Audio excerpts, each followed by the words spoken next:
this, or you want this. Corey's just trying to steal my thunder. You can do it. And crap my lightning. Okay.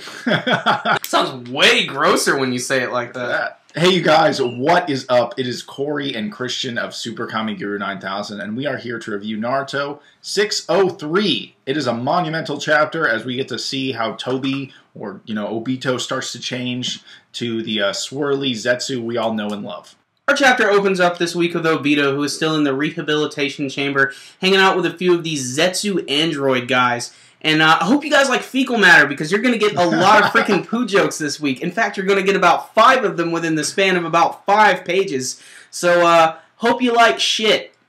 Now, in the last chapter, we saw that this huge Mazo statue had all these weird sort of random Zetsu bodies just sort of hanging out from the tree. But this time we actually get to see them. Some ones have some dialogue, and there's some normal-looking ones, the white ones that have this sort of Venus flytrap things on them. And then there's this other weird one, this one with a swirly-looking mask, which looks suspiciously like the very first form of Tobi that we were introduced to in the first half of the series. And he even acts a lot like him. He's super, super goofy, he's jumping all over the place, and he is the one who is making all those freaking crap jokes. So Tobi has been training hard now that he has this new Zetsu-type body, and he's been doing push-ups, punching meat in cold lockers, and Old Man Madara has been yelling at him that you're gonna eat lightning and crap thunder! But this is also interlaced with a lot of flashbacks of Obito and Ren and Kakashi and the 4th Hokage, and obviously this would literally be, to the song, we're going to have a montage. Like, if this was like, as he's doing the push-ups, the flashbacks will come in. I can already see how this is going to be animated. Necessary evil, as me and Corey say. You need to get these kind of things over with. We needed to see the Obito, Tobi backstory, and that's what we're getting now. So all of a sudden, at the end of the chapter, one of the Zetsus busts out through the walls, and he starts talking to Obito, and he's like, I just found Ren and Kakashi, and they're in extreme danger. They're being attacked by these Miss Ninja. And Obito's like, holy shit, I gotta do something. And what's interesting here is we can see that a little bit of time has passed, and Obito's hair has actually grown out quite a bit. What's cool here is he punches the wall, and he leaves a pretty good indentation in the wall. Unfortunately, his arm freaking explodes, and you can see all that white Zetsu stuff just exploding all over the place, and it's pretty obvious he just isn't strong enough yet. That is, of course, until one of those random Zetsu bodies comes over. He's like, hey, you can use my body. And this is that weird, freaky, twirly-eyed one. And he wraps himself all the way around Obito, almost like a suit itself, kind of like a Venom suit from Spider-Man. It's pretty awesome. And we can see that it actually forms the very first Tobi body. In the final panel, you can see him standing there, and he's getting ready to go out and just badassery. Just looks so cool. Yeah, it's an awesome last panel, and it shows you this is probably where the Tobi masks come from. It seems like they're living Zetsu parts. So what did SuperKamiGuru9000 think of Naruto 603? It was one of my favorite chapters in a while story-wise. I thought that this was really important. To me, this hints that Tobi was ever goofy. It was actually that Zetsu taking over. So it was kind of like this weird split personality thing. And it also makes sense why Zetsu is Tobi's partner now. It's because they help each other. But it also might be a ruse. I think that maybe they're going to either cast a genjutsu on him, or they're going to have something happen to Ren that was staged.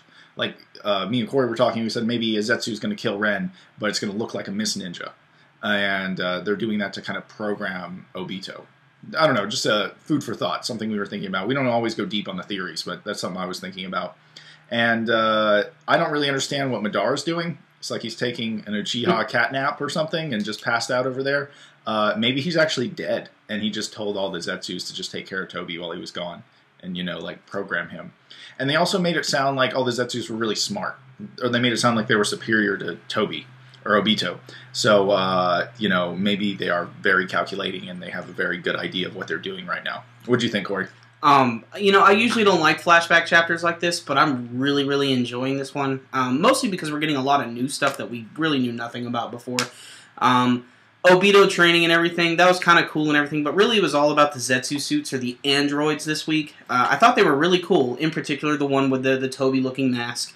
I think you're right in saying that the Tobi mask may have actually been the actual personality that, all the goofy stuff was coming from. So, like, all those times when they were running up against Tobi, and every time that, unfortunately, Deidara was hanging out with him, he was mostly just having to deal with the Tobi suit the whole time, and Obito was just sort of hanging out underneath the entire time.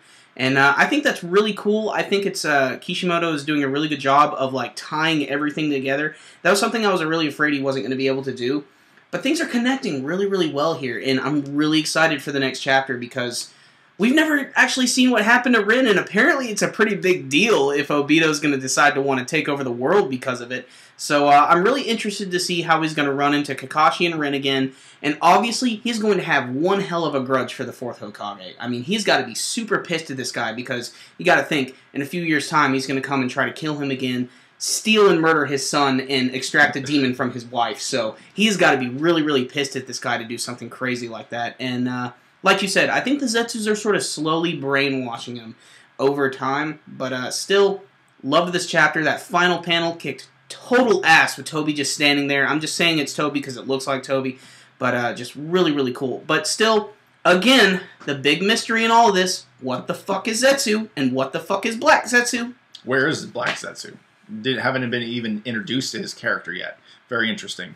I'd say for flashback chapters, yeah, 9 out of 10. Feels good. Feels good for this one. It's Definitely. Informative. We have to see more Obito and Tobi stuff. The Zetsu stuff is very slimly starting to get explained.